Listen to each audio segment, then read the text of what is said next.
Come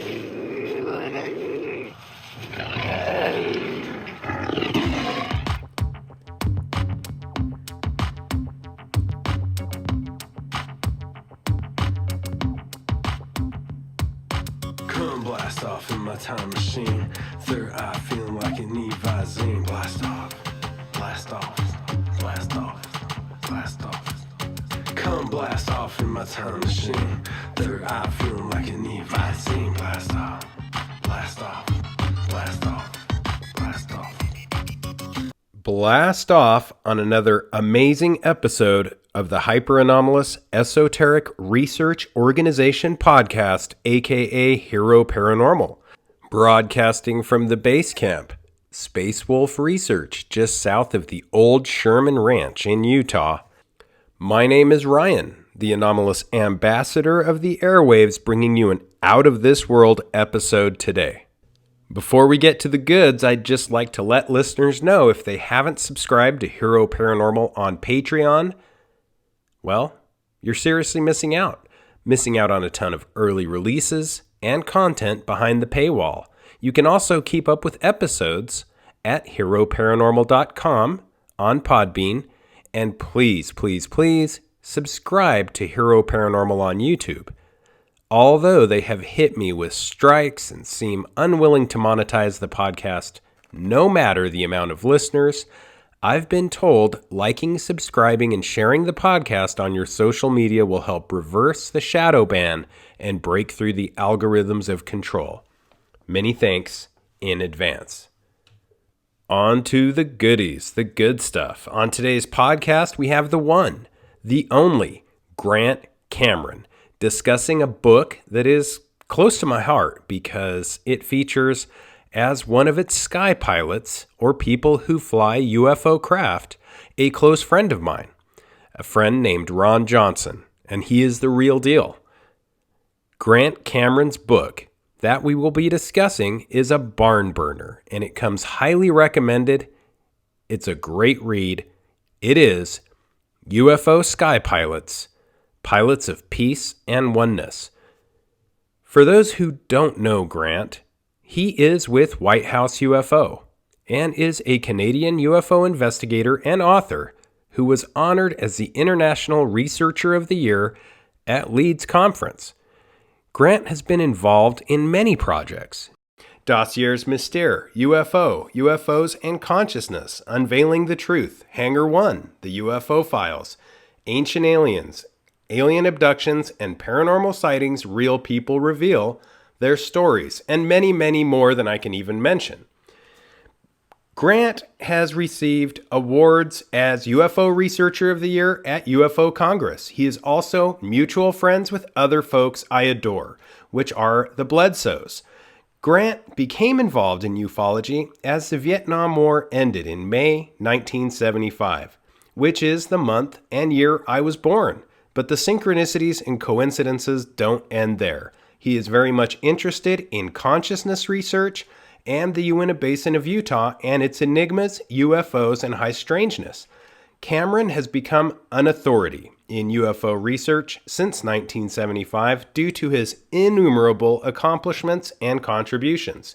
He wrote other groundbreaking books like Contact Modalities, The Portals and UFOs of Mount Shasta, Managing Magic, the government's UFO disclosure plan, Inspired, the paranormal world of creativity, Triangles, Aliens, and Messages, the Canadian government UFO story, Breakthrough, the Psilocybin School, Charlie Red Star, and many, many more that I would just bore you reading. There's that many.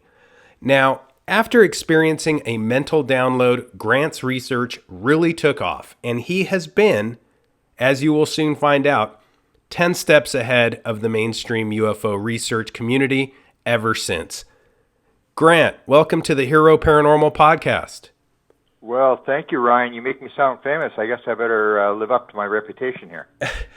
You know, this is such a great book, and such a great book the way it came about. I don't know where to kick this off at, but it sounds like in 2013, an elderly lady approached you claiming she had flown a flying saucer, and it kind of kicked off from there.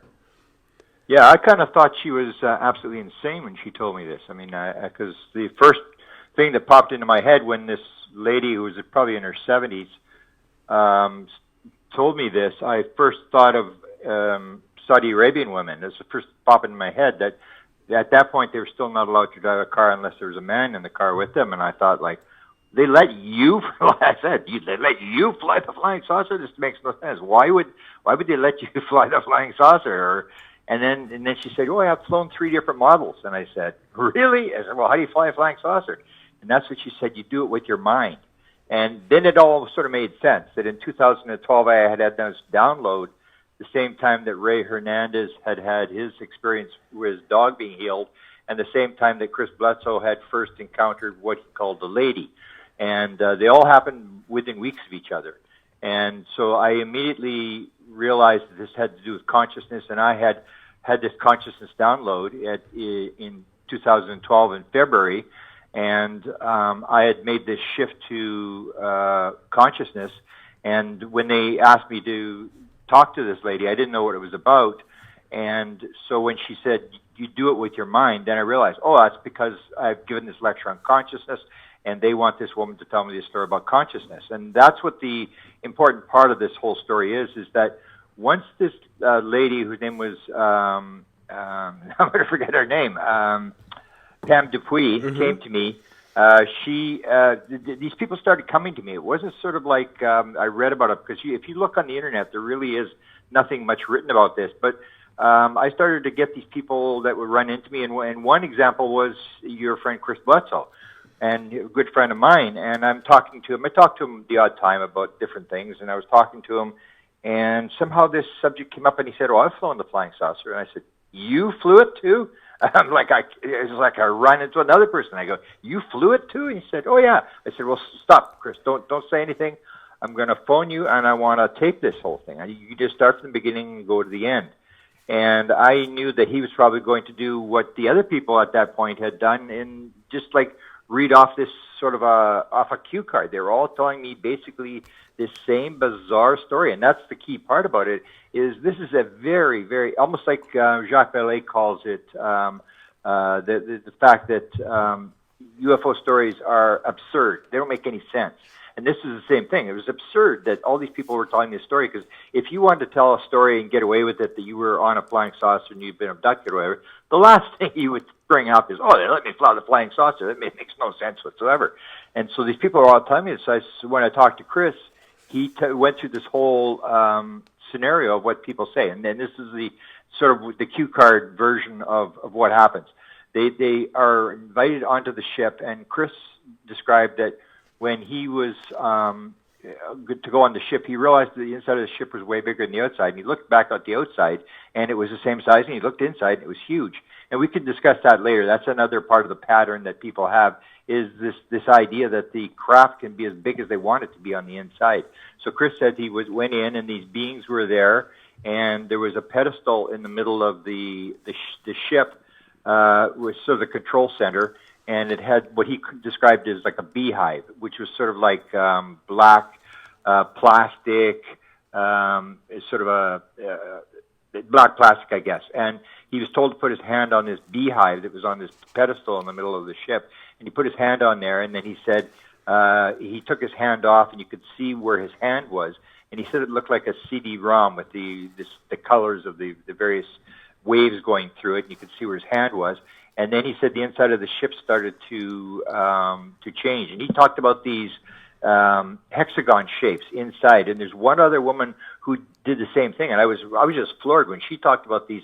And she was trying to get this explanation of why these hexagon things inside the ship were in her experience. And what he said, there was these hexagons sort of in the wall, and they started to spin, and they got bigger and bigger and bigger, and these hexagons are spinning. And I'm not sure exactly, how many there were, whether it was all the walls or whatever. And he said the ship just sort of started to change on the inside, and then suddenly the front window opened up, and it was the Cape Fear River. And he realized that he had, by touching the craft, he had become one with the craft. And the people will all describe this. I became one with the craft. Whatever I thought is what the craft did. So the craft becomes your mind, you become the craft's mind. And the craft is alive. Everybody will describe the fact that the craft is alive. And so this is an important aspect of the cue card version of this thing, is that this is artificial intelligence. Everybody's saying, can we do artificial intelligence? What's it going to look like? This is what artificial intelligence will look like 1,000 years from now, and that is that we have this idea you can take consciousness and put it in the machine, whereas consciousness is primary. And the idea of this is that in order to get a conscious machine, you need it to be made of biological material. So in a lot of descriptions, people will say the craft is grown, it's alive. They actually grow the craft, and that's why it's seamless and has no rivets.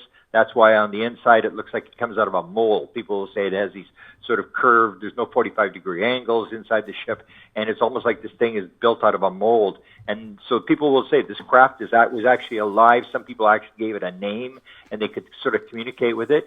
And then whatever they wanted to do, the craft would do. And the idea was that it was all consciousness-based, and whatever you thought is what the craft would do. And people would describe, for example, Ron Johnson, your friend, his experience. He's on the ship, and then they say to him, well, where do you want to go? And he's sitting in a chair. His is a little bit different. He's sitting in a chair, and he's got his fingers in the holes sort of on the end of this chair, and that's his link, his connection to the ship. And he said the chair was almost like it had been built for him, exactly like it was built for his body. It was kind of weird. And so he sits in this, and they said, where do you want to go? And he said, oh, I'd like to see the Milky Way from a distance. And they said, okay, this is going to take about 1 second, and you'll be there, but it's within you. You've got to go within yourself. It's within you. And a lot of people will describe this, that everything is inside ourselves. The idea there's no time and space. It's all within us, almost like this thing that Stephen Greer uses in his meditation before they do the CE5s. You see yourself as a puny form, when within you the entire universe is unfolded. And this is this idea. So people will describe you instantly go where you want to go, but you have to have it in your mind. You got to imagine where you want to go, and the ship will immediately take you there. So Ron said in 1 second, he said it was like they were, turning the pages or spinning the pages of a book really fast. And he was going through the dimensions, the way he described it. And he said in 1 second, he looked out and there was the Milky Way in the distance. And I figure, this is probably 50 to 70,000 light years that he went in 1 second, which would tend to indicate there's something wrong with our idea of time and space, the material idea of time and space. And that's what people describe, this idea that they can go wherever they want, the craft is alive. And people will describe other things where they'll say, once you put your hand on the panel, you have 360-degree vision, which when you cross it over with other paranormal phenomena such as out-of-body experience also, these people describe also, as soon as they're out of their body, they can see in 360 degrees. And I actually went back to Ron and I said, is this like 360 degrees in one sort of like horizontal? He said, no, horizontal, vertical, 360 degrees in every direction. And that's the, really, really sort of new aspect to tying this into out-of-body experiences. In fact, the one guy who was the pilot was the head of MUFON for Japan, and he states absolutely every single one of his events was out-of-body experience. That he had learned meditation. He was lived in Washington State, moved to Japan, and then learned this. He had this technique of meditation and learned to go out of his body. And he said he has encounters on the ships with the Greys all the time. And he said it's all out-of-body experience. So this is the basic thing, is these people started to tell me this bizarre story about flying the ship, and that's why I put it down. I called them the UFO sky pilots, that they are allowed to move the craft, and that's what I think happens with the MILAB cases, where the people are taken by force with the military, that they are forced, and that the government is trying to figure this thing out. And they, according to one document that's been read into the Congress, this was called the Wilson Davis document, they say we have a craft and we think it'll fly. And that means they have a craft intact and they can't fly it. And that's because they're missing the consciousness interface. They're missing someone to move it. And so when the MILAB people are taken, they are given pieces of equipment and stuff, and they're able to operate it, and the military people aren't able to operate it. And as soon as the person operates it, they'll say, oh, we got another one, another person that's been on board the ship and has been trained to do this sort of paranormal stuff, levitation and stuff. And the MILAB experiencers will describe this over and over again, that they're forced to do levitation, and what are the beings telling you, what are they saying, and this sort of thing. And the government is trying to find out, so they're going through the experiencers, which makes sense, to find out what is this intelligence and why are they here and what kind of technologies do they have that we can develop. But unfortunately, their mission is to develop it for war, which I don't think the entities are going to go along with. Wow, there's so much to unpack here, and I'm really glad that you brought all these things up, especially the Wilson Davis document leak. Many have theorized that the craft mentioned in the Wilson Davis document leak may be housed at Bigelow Aerospace, again, all theory, in Nevada, among other places that they theorize. But you always seem to be about 10 steps ahead of the mainstream UFO research, much like Robert Bigelow has moved into consciousness studies. You've been saying this for years. And I'm friends with Ron Johnson, as you mentioned, and Ryan Bledsoe and the Bledsoe family. You're familiar with them both. And I 100% know they are the real deal. Now, Dr. Jacques Vallee, which you mentioned, and Eric Davis wrote a 2004 paper including a 6-layer model for anomalous phenomenon.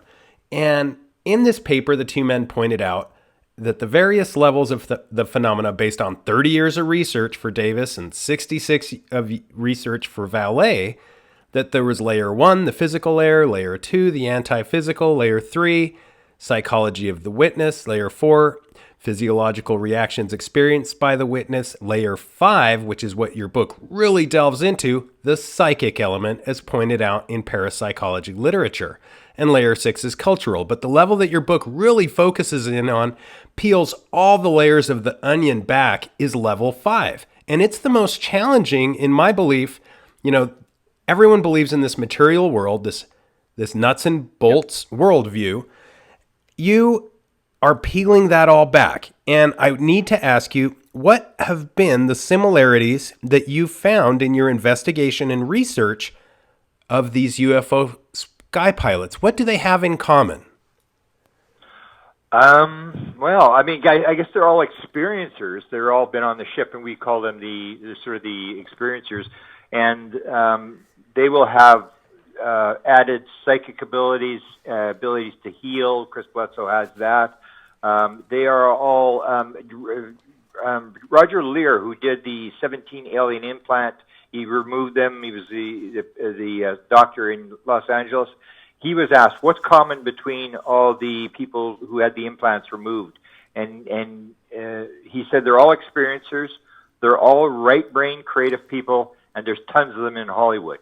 And I've discussed that in the Inspired book and the Contact Modalities book where I talk about this right-brain, left-brain thing, that a lot of the experiencers you're going to find are musicians. I did a whole book on musicians. How many of them are UFO experiencers? That most experiencers are not really left-brain people. They're not into the sort of the nuts and bolts or the military or this sort of stuff. They're more creative, artistic type people. And that's where I say the connection is that there's a world out there that you can make contact with in the universe of different dimensions. We're only on one sort of frequency, but the way that you make that contact with the rest of the universe in different aspects is to shut down the left brain, the rational, analytical, the ego brain that's talking all the time. And that's why in meditation they'll say they're quieting the mind. They're not quieting the mind, they're quieting the left brain, because the left brain is going, this is garbage, I don't believe this is happening, this is, this sort of stuff. And that's what you'll see, that once you can shut the noise down from the left brain and you got a clear signal, and that's picked up by the right brain. So you'll see a lot of the sky pilots were women. They're just simple women that were picking this up. We did have some high level people, because people will say, oh, it's just ordinary people or whatever. No, we had one guy who out of San Francisco who was a captain for 747 United Airlines. So I mean that's a top captain. That's like years and years and years of flying before you get to be a captain of a 747. And he had he called it a dream. A lot of them called it a dream. And I would say to them, yeah, everybody describes it as a dream. Just tell me the story, even though you anticipate a dream. And he had the dream once, and he was talking to, I don't know if you know, Joe Burks out of California. He was one of the ones that ran Stephen Greer's CSETI operation in LA for a couple of years before he moved on. And he was friends with Joe, who was the pilot, and he had this dream, and then he told it to Joe Burks, and Joe listened, and then he had the dream a year later, and then he said, I think we better record this. And so he went on the record for me, and he told me the story of the same thing, of flying this craft, and he said this is just the way it is. And he was a member of Mission Rama, so this is a group that started about the same time as me, and they have these protocols where they're able to open these portals, what they call Zendras, and they use this meditation process where they raise their vibration, and these beings who are like sort of like long hair, white type beings will come to them, and so they're using the same process. They're quieting the mind. They're getting the ego mind cut off, and they make these contacts. And so this pilot was a member of Mission Rama, and he knew the protocols, and he'd actually been inside a Zendra. He'd been inside one of these portal things that they'd opened. But he said when he had the dream the second time, he told to Joe Burks, and Joe Burks said, we better record this. So he records that dream. I had a guy when I was in Los Angeles who I was speaking for Orange County MUFON there, and it was a big group, and of course a lot of people go to the restaurant after, and we were at the restaurant, and suddenly this guy comes into the restaurant, and they yelled at me, David, you missed Grant's lecture. He's talking about flying the ship. He said, tell him about flying your experience. And then David looked at me and he said, I think it was a dream. I said, well, everybody thinks it's a dream. That's common. People think it's a dream. And then some guy says, David, tell him what you are and tell him what you do. And I said, so what do you do? And he said, well, I'm a pilot. I said, oh, my son's a pilot. My father's a pilot. I said, tell me, what kind of stuff do you fly? And he started telling me all these planes. And then he says, F-16. And I said, F-16? You've flown F-16s? And he said, yeah, I'm a retired U.S. Air Force colonel. I flew in Iraq. Oh, tell me your dream. And he's the same sort of dream where he has these people behind him. And that almost sounds like soul, when you hear, if you've studied Michael Newton, the idea that you have the soul guides, but they stay behind you and off to the left or whatever. He said he didn't know if it was people or he didn't know if it was aliens or what it was, but there was somebody behind him, and he walked onto the ship, and then he was standing in the middle of the ship, and whatever it was, this voice behind him said, go ahead and do it. And he said, I don't know what to do, which is a very common thing. People say they're told to do it. They say, I don't know what to do. And then they say, you know what to do, just do it. And then he sees this panel, and he goes to this panel along the wall of the craft, and he puts his hand on the panel, and he said it was just like an F-16. He said, I'm flying this thing, and he said it was like suction cups on an F-16, whatever that means. And he said, suddenly I'm flying this craft. He says, it's flying.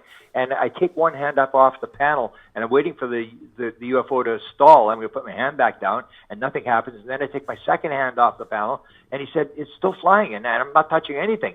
And this is this sort of mental connection with the ship, that he becomes one with the ship. And he described the same thing. He was able to fly the ship, and wherever he wanted to go is where the craft would go. And so you see this very common pattern, and we had one guy, high-level CIA, John Ramirez. If you know John Ramirez, just came public. He's a high-level intelligence guy who retired and started telling his story, and he talks, and his didn't even involve a ship, almost like the guy from Japan. His was not even a ship. He could move, and described that whole experience to me. But just a fascinating thing, and it was almost like these people were intended to come to me, because there really was nothing in the literature. I think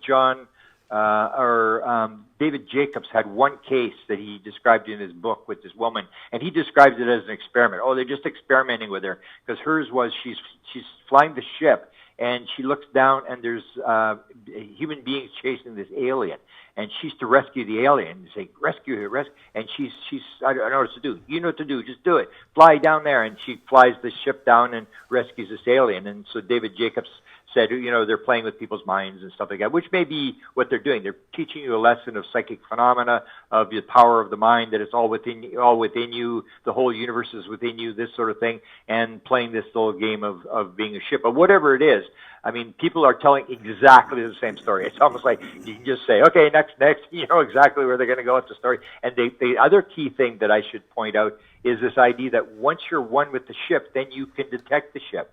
So if you know the story of Chris Bledsoe, when he was with John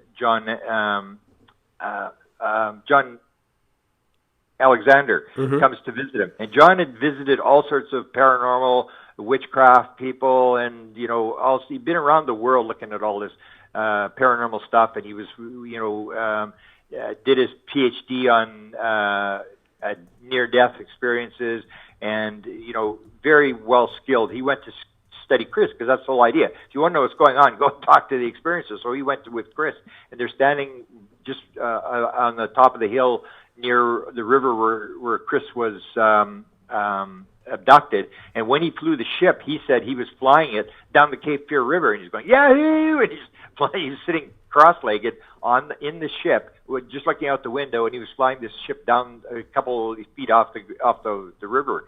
And when John went there, suddenly Chris said, hey, they're here. And John said, how do you know they're here? Chris said, I just know they're here. They're here. They're around. And then suddenly this thing appeared above them, this big light, and it just flew off into the distance. And John said he was just floored. I mean, partly because he'd never seen a UFO like that before, but because Chris knew it was coming. And that's what I think is happening, is once you've become one with the ship, you vibrate. You know that understanding. Even like experiencers will say, I know they're coming tonight. I can sense. They're coming to the house tonight. They can sort of feel the vibration of this, of whatever this intelligence is. And I call it an intelligence. I sort of like, I'm sort of with Jacques Vallee on that. It's become more and more complex. It seems very unlikely that it's going to be totally ET, because you'll see dead people on the ship, and you'll see all sorts of spiritual lessons and reincarnation and stuff like that. And it's almost like somebody's giving us some sort of training, that they're guiding us along a path, and they're picking people who are there to do the message. That's what Chris Bledsoe's thing was. The shining lady told me, you have a burden, and it is yours to carry. And I said to Chris, do you know what the burden is? He said, yeah, I know what the burden is. The burden is the message. I'm here to deliver a message. And a lot of these experiencers will have a message. That's why I call them peace and oneness. They'll talk about this oneness, that they were one with the craft, and they could instantly move anywhere in the universe, and that the craft was alive, and they could interact with the craft, and just this sort of a new world that we're heading into, that the government is trying to discover, but they aren't. And you'll hear Eric Davis, who is probably one of the key guys who knows what's going on. He described the fact that the government had shut the UFO program down in 1989, and they had shelved the whole thing because they just couldn't figure it out. And that every 6 or 7 years they take it off the shelf, and then they look at it and still can't figure it out, and they put it back on the shelf. And my interpretation of what's going on now is that the black world cannot figure it out, because everything's all compartmentalized, and they can't get anything organized. And so what they've done is they've tried to drag the academic world into this thing by doing this gradual disclosure that this is real. The academics are working on it, and it's just like a vacuum cleaner. It's all going in the black world, because the black world is trying to figure out how to turn this thing into a weapon. But every indication, I've followed a lot of high-level people. Every indication I've got is, number one, they do not understand how this thing works. It's way beyond them. We're not flying these ships around. They basically, almost like Jim Semivan, the high-level CIA guy said.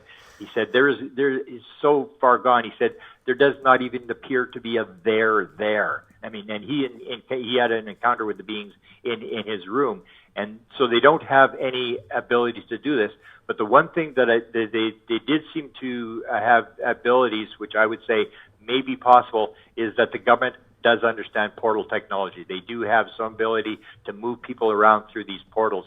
And I had followed a number of CIA people, and they kept bringing this up. And every time I would go after the anti-gravity thing, they would all fall apart. But the portal thing always seemed to be there. And then I knew the Mission Rama people. I knew that they had opened these portals. And I had an experience, if you know, the guy's name is Tim Taylor. And he's close friends. He studied Chris Bledsoe very carefully. And I was with him and Chris Bledsoe and a couple of people who are working. At that time, Chris was getting a movie deal from Warner Brothers. And Chris all he was interested in was, I got to control the end of the movie because I have the message, and it's going to have to be end the way I want it to end. And of course, Hollywood wants, good guys versus bad guys and all this kind of stuff. And Chris just wouldn't go for it. And he would first lawyer, then he had a second lawyer. They drafted it again, and Chris turned it down again. And this is the third attempt. And these high-level business guys were in this cabin with us, and they were telling Chris, "No, don't take the royalties. There's no royalties. You're not going to get any royalties. Take the money up front." And there was huge amounts of money we were being thrown around. And all Chris was saying is, "No, I want to control the end of the movie." And they basically would not give him control of the end of the movie. and that may be why the deal fell down. But Chris exhibited this ability to get the message right, whereas the military wants to develop weapons from this. Yes, Grant, so many good, oh my gosh, such good investigation and such good data you have. And I'm really glad you brought up movies. And Jordan Peele recently came out with a movie called Nope. And as you probably know, he was speaking with the Bledsoes, and I think originally planned on having them involved, but Hollywood always has, as you said, a different view and scheme, and they want particular people in a particular genre to convey a particular message, like you said, with good guys, bad guys, making it gory. But so true on the movie front. And biologically, I find it amazing that the craft seem to be biologically perfectly made for the pilots that drive them, ergonomically correct in every way, down to probably the DNA required to fly it. And there have been mentions, which were in fact classified previously, mentioning that this technology held by our government or private aerospace companies, which for plausible deniability reasons may be contracted to hold and research the craft, but people who are primarily contactees or abductees are brought in to touch, interact, and engage with parts of the metallurgy or other parts that may be associated with the craft to see if they have the conscious key of interaction. Do you think they are still at step one, or are they making any progress in unlocking this enigma? Every indication I've got is that they're absolutely at a standstill. They just simply cannot go there. They do know the consciousness aspect. For example, Tom DeLonge talks about going to the skiff when he's in 2015. He's invited into a skiff, a sensitive compartmented information facility for Lockheed. And he said when he was there, he was talking about different things, and then the head scientist for Lockheed said, okay, well, I just want to know, how did they get here? How does a propulsion system work? And because Tom DeLonge had been hanging around with Greer at that time, he broke away from Greer, but he'd been hanging around with Greer, he said, oh, I think consciousness is involved.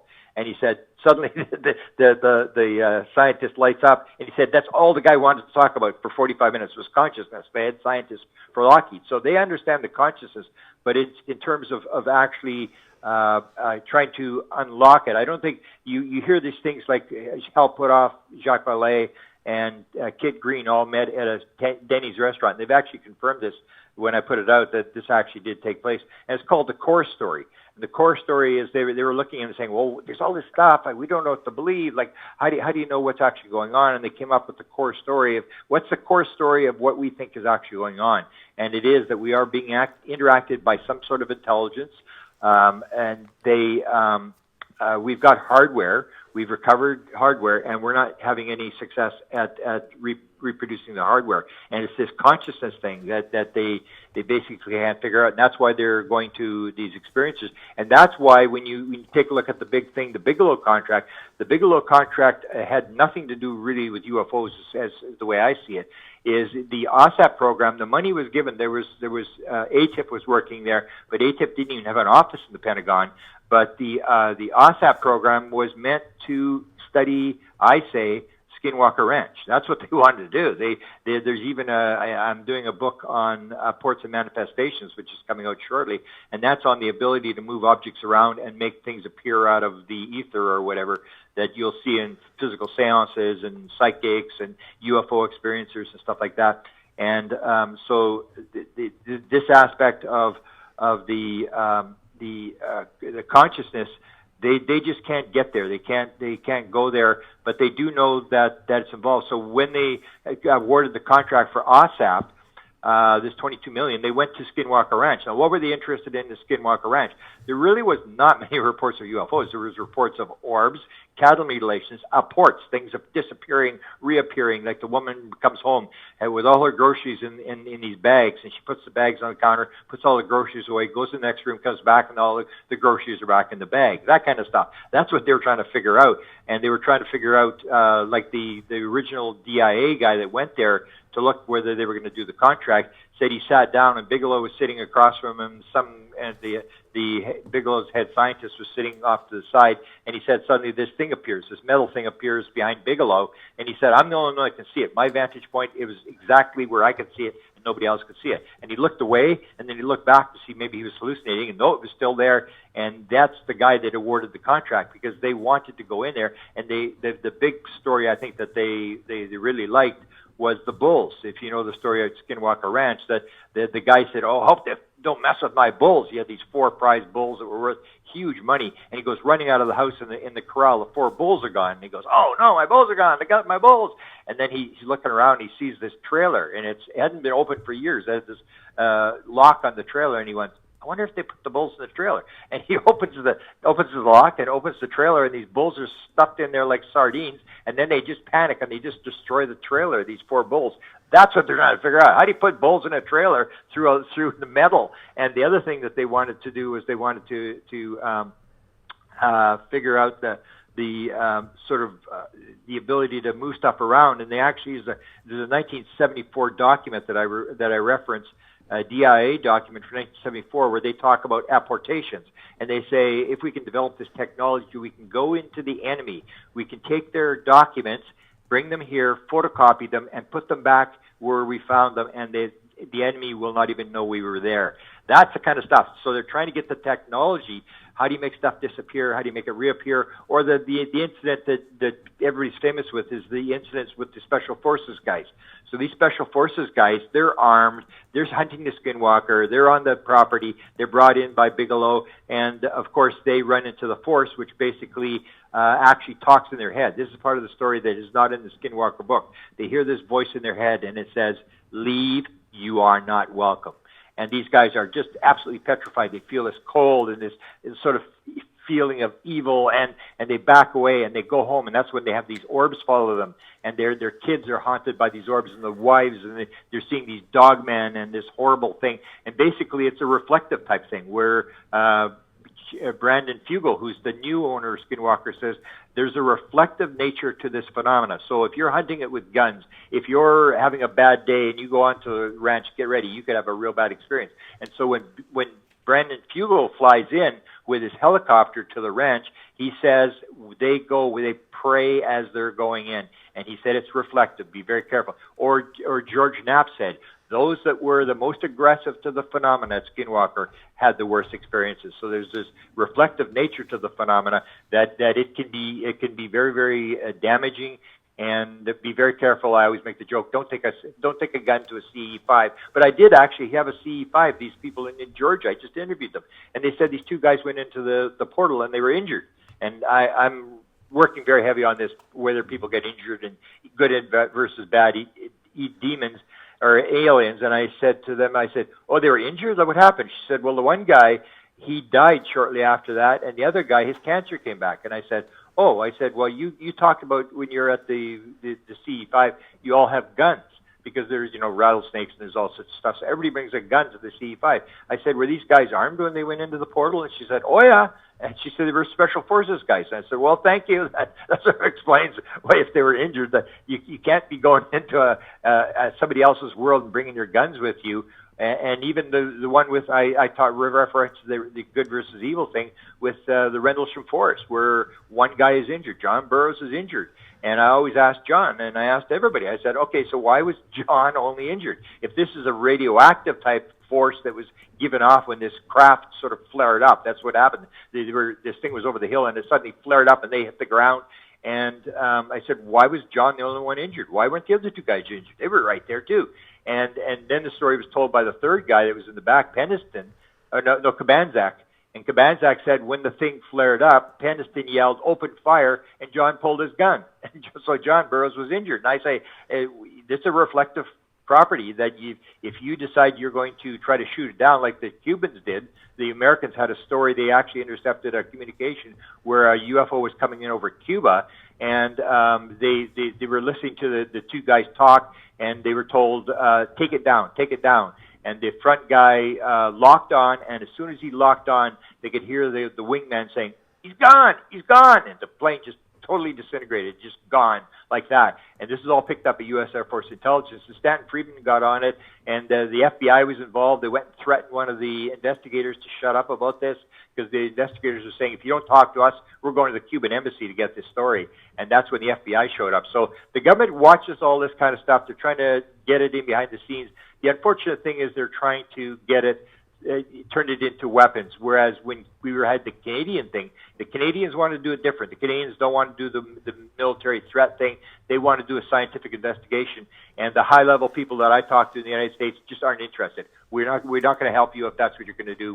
We're not interested. They called it the poison pill. We don't want to get involved in that. But to me, it's got to be a scientific investigation. It's got to be for the good of mankind, and not to see if you're going to build weapons and if you can strip the leaves twice as fast off the trees or whatever you want to do. That this can be a very damaging technology. It's so powerful that I think the message has to go along with this thing. This idea of oneness, that we are all one, that we all are connected.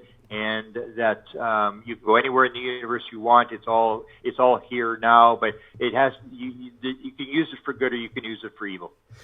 Yeah, there is such a deep enigma. I'm glad you brought in the fact that John Ramirez, which is ex-CIA, I mean, coming back to him, he has such fascinating insight into the world of UFOs, and I have questions about that, but when it comes to stuff people aren't supposed to know because they are top secret or closely held to the chest of those in the invisible college, you always seem to know about it, Grant.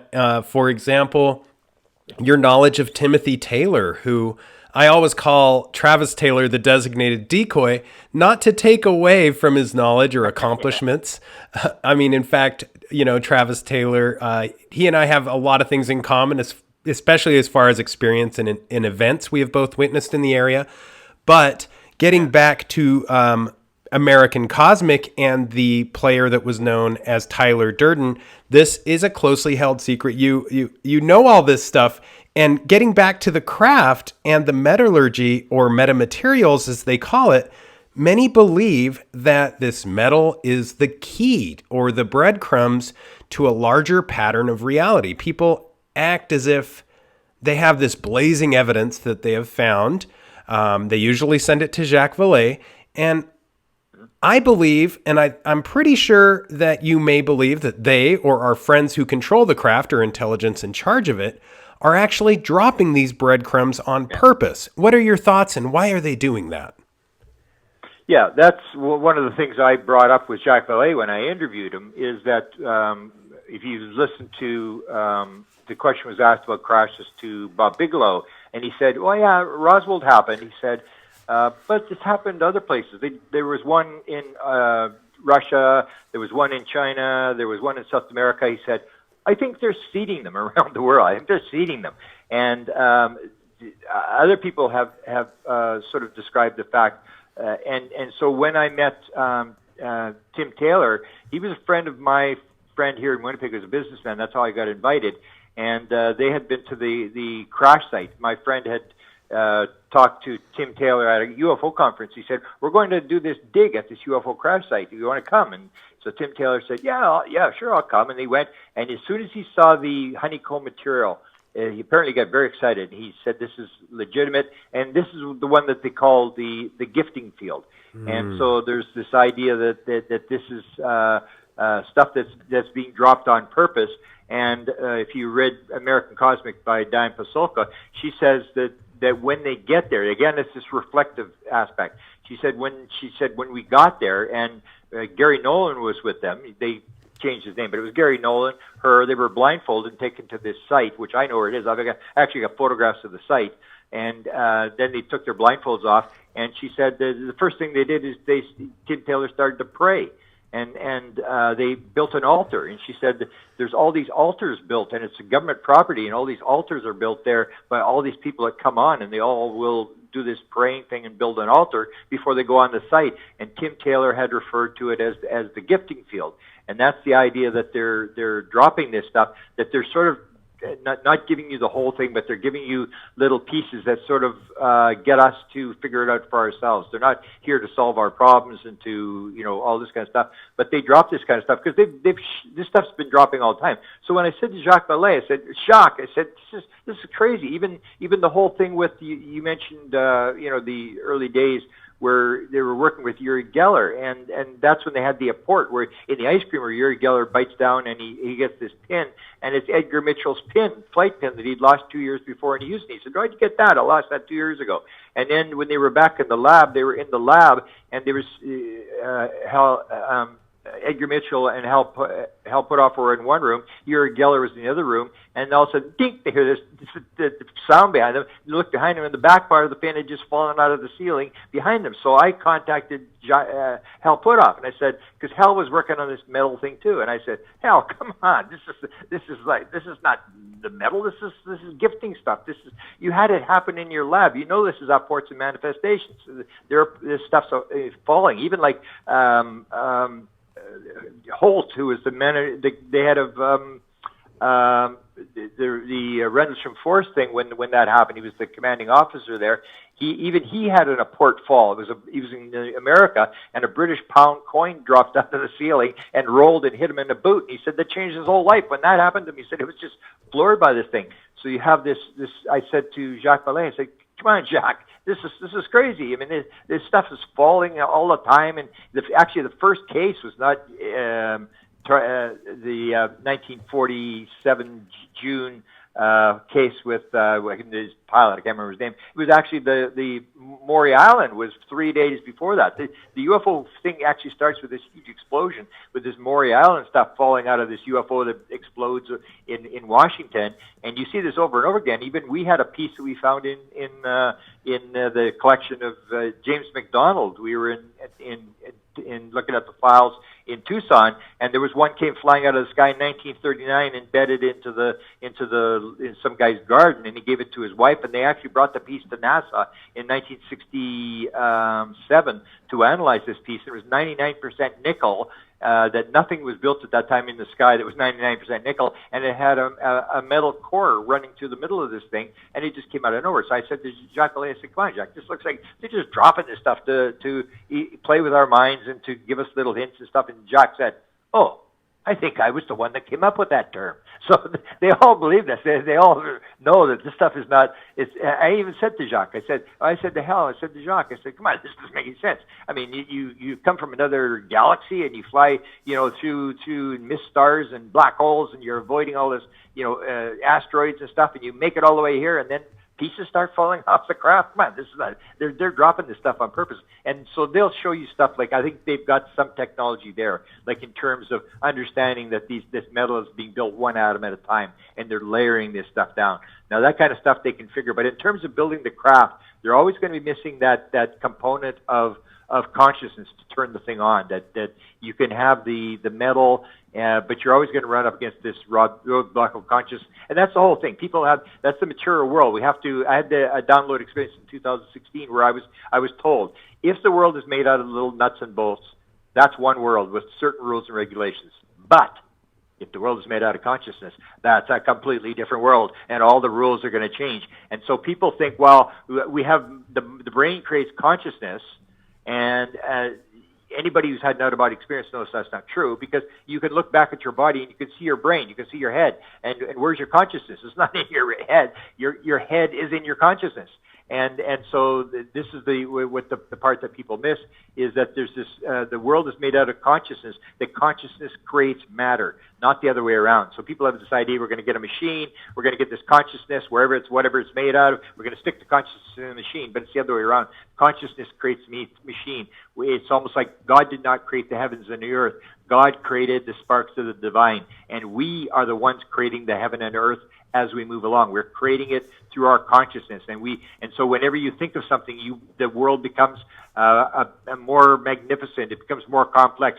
You with your senses, you take stuff out of the environment and you create a new idea or a new concept or whatever. And the universe is just made out of this intelligence and knowledge. And every time somebody lives, they add to that that the glory and the magnificence of the universe, and it just gets more complex and bigger and bigger and bigger. That's my interpretation of how it works. It's all made out of consciousness, but we've got a while to go before we make that. But you see a lot. There's actually a group that's actually signed and I think there's 200 or 400 scientists have actually signed this manifesto that say post-material world, that they no longer believe matter is the prime mover, and a lot of people fail to recognize that the original guys, the original quantum physics guys, were all realists. They all believed that consciousness was primary. They, like Max Planck, nothing gets behind consciousness. They all understood this concept, and that was the big fight in the 1927 Seoul Lake Conference. The big fight was over this thing about God and rolling dice, and Einstein and Bohr having this conflict about what is primary, how does it work, and Bohr is basically saying no, consciousness is primary, and Einstein still wanted to believe there was an objective world out there that existed without us. And that's why he said, I'd like to know the moon is behind me when I'm not looking. And actually, no, the moon isn't behind you. It's this concept that is going to have to change in terms of understanding that we are creating the world, this dual slit thing that when you, or as John Wheeler, who was the successor to Einstein at Princeton, said, there is no out there. This is a participatory universe. We help in building the universe. And that's something that we will gradually change. We have forever to figure it out, but it's once that changes, then we make the move, and consciousness will take the place that it should. But right now, it's just been ignored. It's like Richard Feynman said, shut up and calculate. Just use the quantum physics equations to make electronic stuff and business and stuff like that, and forget about the philosophical implications of this dual slit experiment and all this kind of stuff. We don't need to explain where this is coming from. We just use the equations that work to make technological stuff. But you and I and other people on this thing, we're working on the bottom level, is what does all this mean, this quantum physics stuff? It has very spiritual implications. The same as the UFOs. I say in the end, UFOs will be a lot less physical than you think. It'll be way more spiritual than people think, and people will be very upset about that. It's going to be at least 1,000 times more complex than what we think. We have no pieces of the puzzle right now, and it will not have a hint of capitalism. It has this, what is now being worked on by science, by DARPA and people, swarm intelligence. The fact that that people working together as a system, like a beehive or like something like that, are way more efficient. To have all sorts of things that you can't do as an individual. That's going to be the whole thing. That even Tom DeLonge said, it's a hive mentality. We have to kill them, and we have this idea. But it is they're all doing their job. It's not like we do, where we're in a football huddle and you say, well, I'm not gonna block. Forget it. I'm going for pass. Don't tell me what to do. And everybody's doing their own thing, and it all falls apart. Whereas you can see the intelligence behind this phenomena is very organized. It's just doing its job, just going through it. And the experiencers are the ones that are carrying the message, like Ron Johnson, whose book will hopefully come out, and Chris Bledsoe's book actually came out yesterday. It was released yesterday. So these messages gradually move across. It's like as Max Planck said, science, and I would say ufology, advance one funeral at a time. And that when you get the new generation, will not be offended with the ideas, that they will pick it up and it will be, oh yeah, sure, there's aliens, there's multi-dimensions and stuff. Kids all believe this stuff already. You don't have to convince them. And they're the ones that will change the world. We just have to do our little job to pass our little message along. And it's like the consciousness thing. Once you get like 10% of the people, then the thing just flips. It's suddenly everybody, like I say to people, when did gay marriage sort of become acceptable? And everybody goes, oh, I don't know, like what, 15, 20 years? It'll just happen, and nobody really knew it happened. It'll just flip, and people will suddenly take it as accepting reality. It is like a drip, isn't it? Like a constant drip. And, good point. We've seen seeding theories since former member of President Eisenhower's National Security Council and Foreign Technology Desk, Colonel Philip Corso's book, Day After Roswell, and even before that. And this theory of seeding, such as mentioned in the gifting field, the site in New Mexico, there seems to be a connection to transfers of intelligence. Many people, it seems, are somewhat involved or seem to have the ability to take things from idea or theory to market without exactly being able to explain how they get from point A to point B. And these ideas become patents, and then the patents become projects. And I mean, I think that's one of the reasons behind the non-disclosure.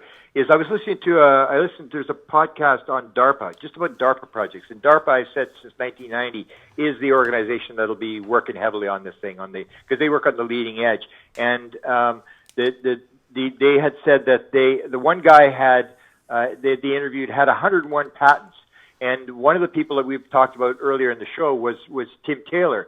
Now, Tim Taylor, when I talked to him, there was no secret about who he was and his name and stuff. That all came later, all this secret stuff. Mm-hmm. But when I knew him, he didn't say, "Don't keep my name secret," or "He don't keep the secret away." And I'm into downloads, so I'd written the book on inspired the paranormal creativity about where Nobel Prizes and where people get their inventions and stuff like this out of the field, and people have ideas pop in their head and stuff like that. And Tim Taylor had that. So Tim was talking to me about his download, and he had this one that was sold for millions of dollars on NASDAQ.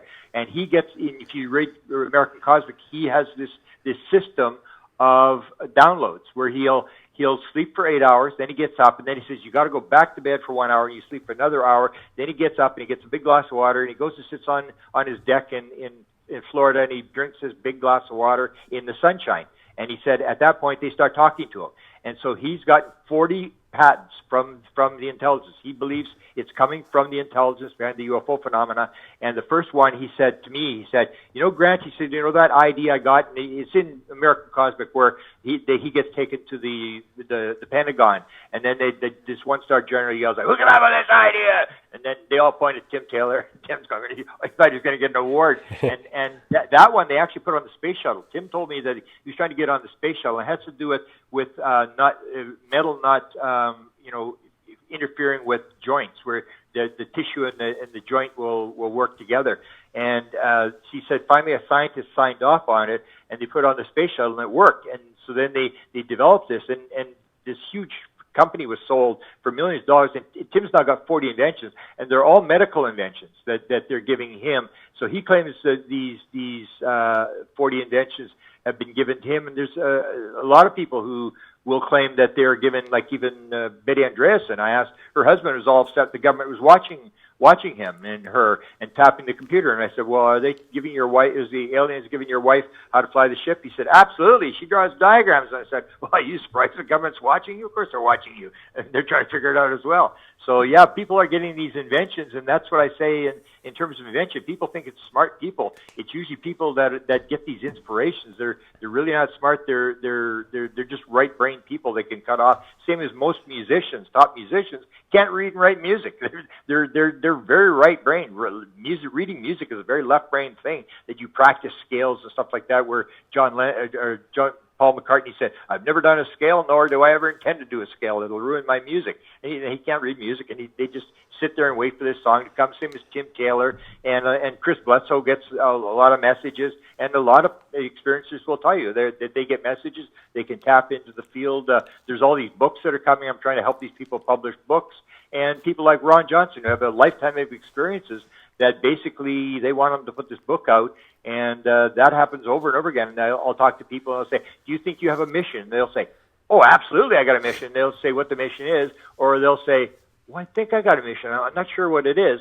And that's why I say, well, you got to figure it out, because if reincarnation is a fact, then you and I probably came here to do something, and all we got to do is figure out what are we here to do and are we doing it, and forget about what everybody else is doing. Because in the end, I think when you cross over, you just get asked one question: how did it work out? Because you and I planned it. We put the whole thing together. You can't blame your mother-in-law. You can't blame the dog ate your homework. You can't blame the government or whoever. When you get over the other side, they're going to go, time out, time out. This is about you. Don't bring anybody else. How did you do? What you had, ups and downs. How did you handle the downs? How did you handle the ups? How did you add to the world? How did you make it a better place? That's all they're interested in. And apparently everybody says the same thing. I could have done better. And that's the bottom line to me is I came here to probably do something. You came here to do something. And are we doing something to make the world a better place, or are we not? And that's all that really matters. Such a good point, Grant. It does seem like we are all just little polished arrows in the quivers of these cosmic archers and this intelligence. And it brings me back. You mentioned how a lot of these downloads lead to medical or beneficial inventions. And it reminds me of the principal investigator and chief scientist on Skinwalker Ranch, Eric Bard, who has a similar track record. And, this theory of seeding, these ideas, as you said, they go from patent to project, and they save lives in the medical field or help humanity in other inexplicable ways. There seems to be a universal consciousness, which if someone doesn't monopolize on it, it seems someone else involved in the same food chain will shortly thereafter. And as you know, Jaques Vallee is involved in venture capitalism, and much like venture capitalism, these businesses, technologies, and much more come in waves, kind of like from somewhere else. What do you think the reasons for this are? Why are they seeding us? Well, I think it's just to move the process along. It's almost like spirit guides. Like they're there to sort of help us. We have to do our part to link in, and that's the key. Where even Gary Nolan talks about linking in. He says at one point, I don't know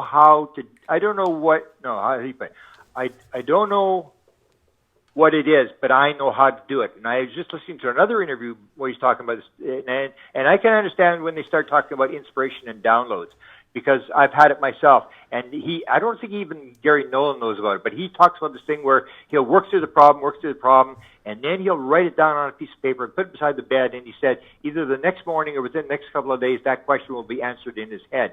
And the interview I was listening to last night, he started talking about inspiration, so I started writing down exactly what he was saying, and he said, when I get an inspirational idea, it's like a color or a flavor, and I remember it because I know it's correct. And that's the thing that impressed me most about my download, is when you get one of these downloads, it's not like a good idea. When it comes, this is the way it works. It's true. It's like where he says, I know it's correct. And that's the thing. The weirdest part is to try to explain to people. You get this sense of absolute certainty. Like the thing about, is the world made out of consciousness or made out of matter? When I had that, I was walking down this street, and I live in a very cold area, so it was not winter, but it was pretty cold. I had gloves on. And when it came, I knew this is correct. It was starting to come. And it was the first one download was just the three consciousness things, where they put these three pieces together in my head in 2012. The one in 2017 was coming, and it went on for a couple of minutes. And it was just, is it this or is it that? You got this wrong. Is it one life or is it multiple lives? Is it, pattern? Is it non-pattern? All this kind of stuff. And I knew this is the way it was. And so I knew, get a piece of paper. And I get this piece of paper, and I take my glove off, and I'm quickly writing this down as fast as I can. And these ideas are coming one after another. And it's not like it's correct. You've got to write this down. It's the way it works. And then it came to maybe 15 of them or whatever, and then it sort of eased off. And I put the pen in my pocket, put my glove back on, started walking. I took about 5 steps. All of a sudden, boom! It starts again. I grab my glove, and I'm writing it down. And that's when I hear someone like Gary Nolan says, there's a certain color or a certain taste, and I know I have to remember that, some to that effect, because it's correct. And he's the same thing. It's this idea. Then he's got how many patents? He's got piles of patents. It's the same thing. So he says, I don't know how it works, but I know how to make it work. And so he's working on this pattern. I think we can actually teach people to do this, because the idea that everything is in the field, all the inventions are in the field, almost like a Tesla when he has the alternating current motor. He's walking through a park in Budapest with a friend, and all of a sudden it comes into his head, and he draws it in the sand. He shows his friend, hey, look at it, and he draws this top invention of all times that comes to him. And that's the thing, is I think you can teach that to people, this intuitive thing of how to shut the left brain down and how to pick up the answer, to work on it and to put it beside the bed, and these kind of meditations that people do and stuff like that Gary Nolan says, I know how to do this now. I know exactly how to, and I do the same thing. The way I do it is my downloads come when I'm walking. So I'll walk 5-6 miles, and what it does is it quiets your left brain down, and eventually it sort of goes off. And then suddenly an idea, and it's sort of like your own head. It's like an idea, but it's a real good idea. And then you write that down. And I think so everybody has their different process. And mine is walking. Some people will use meditation. Gary Nolan uses sleep because just before you go to sleep and just before you wake up, you have this hypnotic states where you're in the other field and you're awake, but you're in the other field, and these ideas come to you. Or even like Deepak Chopra. Deepak Chopra has written 90-plus books. And Deepak Chopra says every single one of his books is written by the same thing. He says, when I wake up in the morning, all I do is I don't move. I just lie in bed and I look at the ceiling. And whatever comes into my head is that's the story for the day. And he said that's where the 90 books come from lying in the bed for half an hour when he wakes up every morning, and all these ideas come to him, and that's his 90 books. He doesn't take any credit for them. And so we could teach this, I think. That's the contact modality thing, is I show there's all these different modalities that people use to get these ideas, and they pop out, and that's why I think the secrecy. So if you're working on the Black Budget program, you're not going to release it. You're going to fight to stop it being released because you're the guys getting all the patents on this thing. This stuff is going to be worth. I know the one that Tim Taylor sold. I heard what this was sold for. I mean, we're talking huge money that this thing was sold for. So patents are worth a lot of money. And if you've got an idea and you're just about ready to develop some technology on the UFO metal or something on how to layer this stuff, you are not going to release it until you got the patent filed. And so that's, I think, what the problem that you're going to have is that everybody knows this is worth big money, and they're all holding back until they can file their patents because that's the way it works. I didn't realize that when you're in DARPA you can file these patents. It was just kind of weird. You get the government to help you build this stuff and all the expertise and graduate students and stuff like that working for you, and then you get to file the patent and make all the money. I thought the government would own it, but no, it's the scientist owns it. It's unbelievable. It is a lot like Steve Jobs. You know, he had that idea. This is what I want the end product to be. Now figure it out.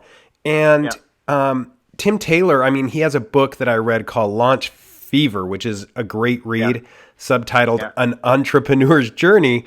And I love how you mentioned the sleep 8 hours, get up, go back to bed for an hour, then the solar download. Now, nanotech is still technology, and I wanted to read a small portion out of your book, if it's okay, which is nanotechnology used for spaceships, and how our ships, in a sense, are grown, and they have this ability to shift their shape and even within the cabin to provide what we need when we need it and when we don't need it. It simply absorbs back into the walls or the floors or the ceilings, and it's all made out of the same seamless material. Again, we're back to this biological, almost grown entity. And lastly, why do you believe it is that only 14% of the experiencers are able to fly the craft? Well, maybe certain things are given. Like a lot of people, I'm doing an interview with James Ian Dolly, and his big thing seems to be driven by this. He's given this sort of end of the world scenario. So everybody's got their own little mission. So a lot of people have this, like Chris Bledsoe, his message is not the technology. His message is this message from the lady about the oneness and love is the core of the universe and all this kind of stuff. Where people are, so the flying of the ship thing, I think is part of and they're maybe not even flying the ship, but I guess you would be because it's all mental. They're trying to get across this idea. So the message that they have is this mental idea, because a lot of the stuff you start to see, it shifts. That's where people say, well, we got it flying around. I'm going, give your head a shake. If you look at some of the stories these pilots tell about the inside of the ship, There's absolutely no way we have this technology. The latest one I just heard, and it's in a 1973 Leonard Stringfield, who used to do the crash retrieval stuff. And he had like 300 people come to him and tell him about autopsies and crashes and stuff. And I'm going, that's seeding, man. I've never had a person come to me talk to me about, I was a part of an alien autopsy. He had 300 people came to him, and he had a 1973 case where a pilot or a photographer was flown from Hawaii to Norton Air Force Base and then was driven 2 hours away from Norton Air Force Base and went into this hangar, and they had this crane, and on the crane they had a netting, and inside the netting was this UFO that was 30 feet across, and so this guy's job was to film the inside, the panels. And if you see in the Sky Pilot book, I actually have Chris Bledsoe draws the panels. I asked him to draw. They have all these symbols on the panels. So this guy's job was to go in and film all the panels inside the ship and get these. I guess they're going to try to figure out what the symbols mean or whatever. And he said when he went in the ship, he said it was 30 feet across, and we went inside the ship, and he said I could pick up football and I could throw it as hard as I could against any wall, and I would not hit a wall. It was that big. A guy from New Zealand I just interviewed, he said when he was on the ship, he looked to the left, he could not see the end of the ship. He could not see. It was so long, it was so big, he couldn't see the end of the ship. He looked to his right, he couldn't see the end of the ship. It was that big. And they describe, as you just read, that they can actually change the ship. They can make the ship as big as they want. They can make things disappear. The guy from Japan talked about they pulled a book out of a wall. The wall looked like totally seamless, and the guy just put his hand by the wall, and this book appeared out of the wall, and that kind of stuff, where they can make it as big as they want. And that goes back to the first one when Pam Dupuis first told me that story. I was going to throw her out of the house. I thought she was totally nuts. Like, come on, you're flying the ship going, you think I'm stupid? I'm not going to believe that. And then she told me the later thing she said, they can make the ships as big as they want. They have ships that are as big as the solar system. And even to today, I go, yeah, okay, well, yeah, sure they can. And that's the thing. I mean, if that's true, if that technology is actually true, that they can make it as big as they want or as small as they want, you can walk past a rock on your walk, down in a park, and there's a rock there, and inside that rock there may be a civilization inside there. This is this whole idea that it can be as big or as small as they want, and they can make things disappear, and it's all seamless, and it's all alive.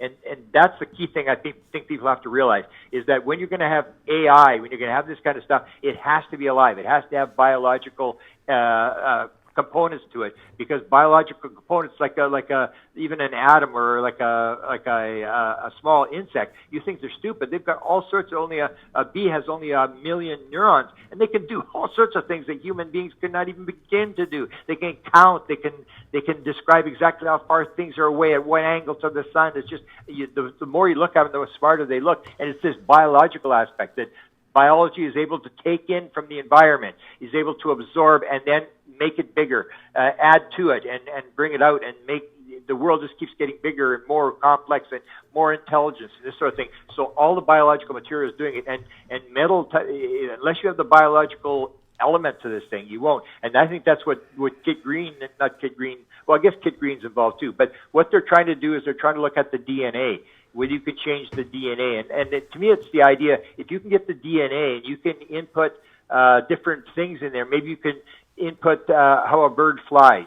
If you can find out, the DNA part of the bird and put that in there, and this intelligence, you can actually build an intelligence by altering DNA to give it quality so that it gets more complex, and eventually you can build ships. That's what you're going to have to do, it out of DNA material. And that's when I see Nolan working on that, I think, I don't know, maybe they're going down that road. They're trying to figure out, how can the ship is biological, and how do they get the biology into the DNA? Because the DNA is just like a big library full of all the material that needs to be known.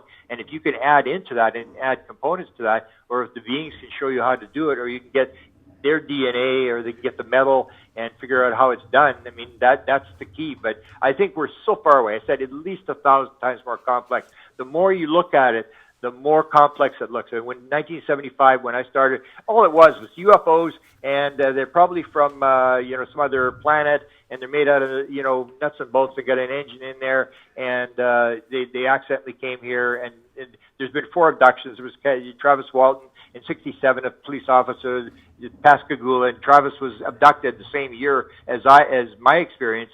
And that was it. There was 4 abductions. It was not a big thing.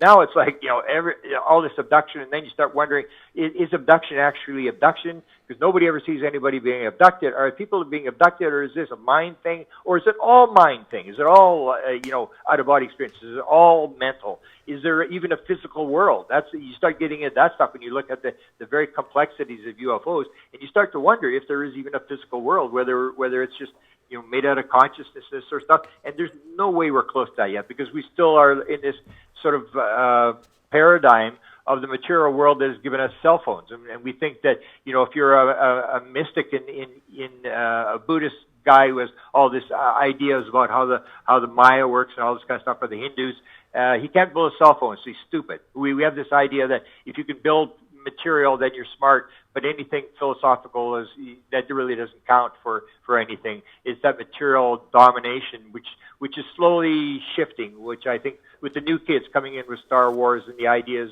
of science fiction and all this kind of stuff, that we are being shifted slowly and surely, and it's all about the lessons. So it doesn't matter if we get here get to the end, 1,000 years from now, we're like in the West. We want everything yesterday.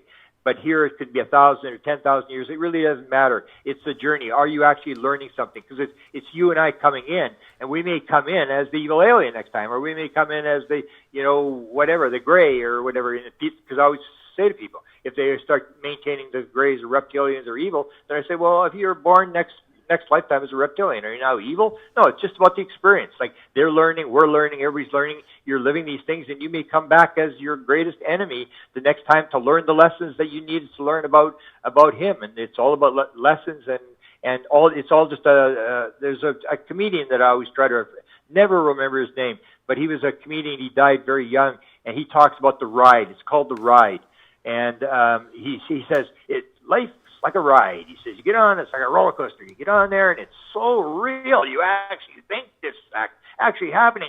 You go up, and you go down, you go round and round, and there's lots of noise and music, noise and lights flashing, and you get to the end, and you get off, and you go, oh, it's just a ride.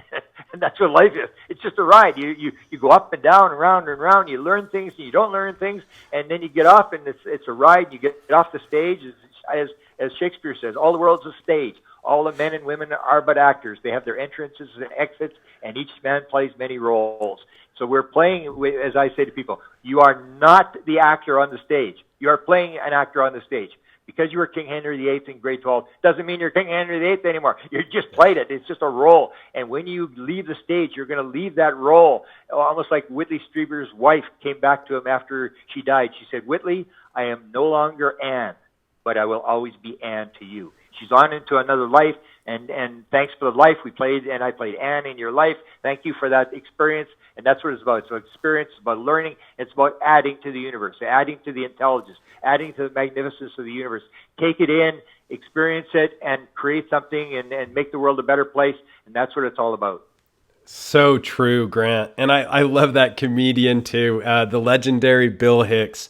And Bill Hicks, that's the guy, yeah.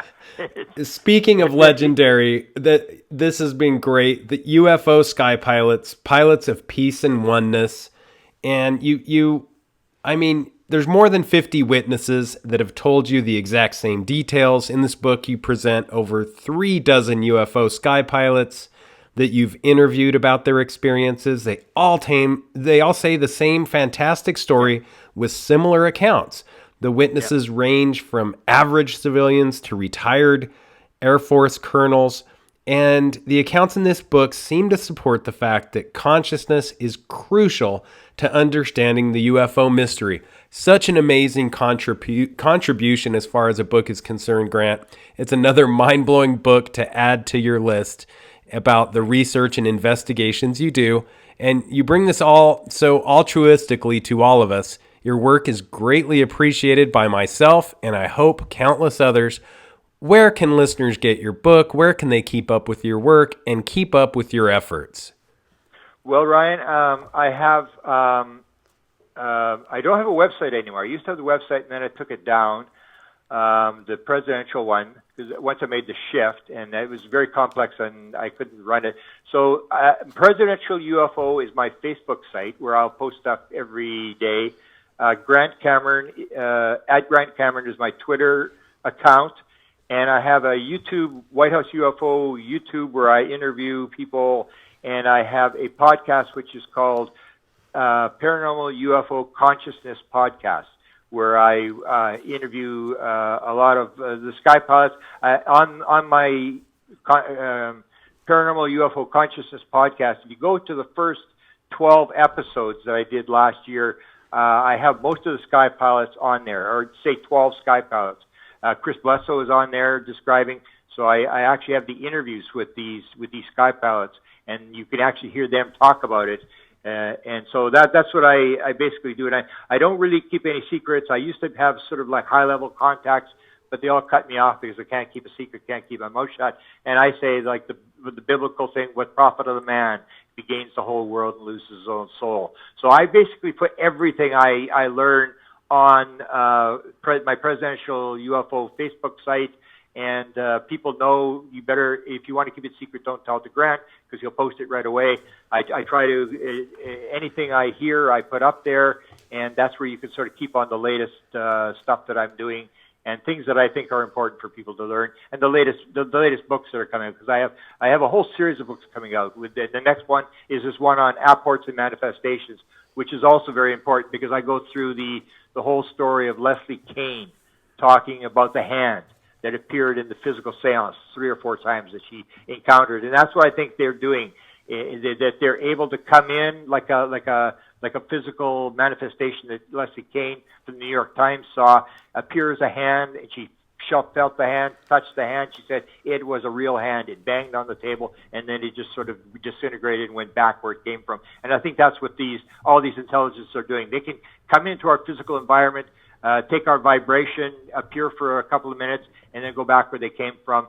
And we are the same thing. We can do the same thing as them. We just don't know it. So watch White House Presidential UFO on Facebook, and that'll basically tell you what we're up to.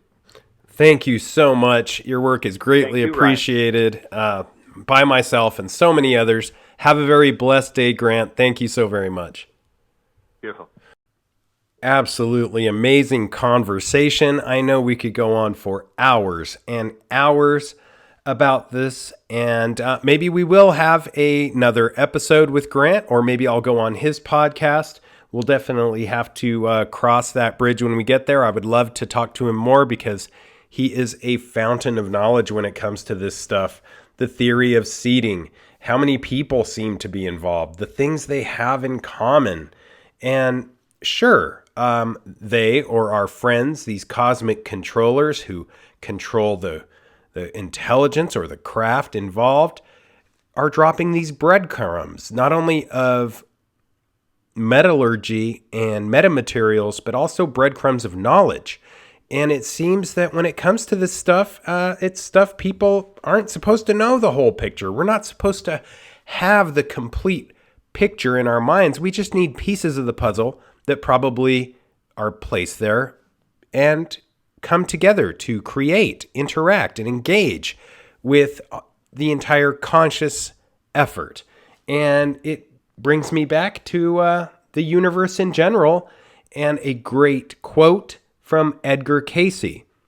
The spirit is the life, the mind is the builder, and the physical is the result. All in this book, UFO Sky Pilots, Pilots of Peace and Oneness by Grant Cameron. Definitely pick up the book. Definitely support Grant and his research, investigations, and efforts. He's one of the good ones. Until next time, keep your eyes to the skies, feet on the ground, but don't forget to take a look around.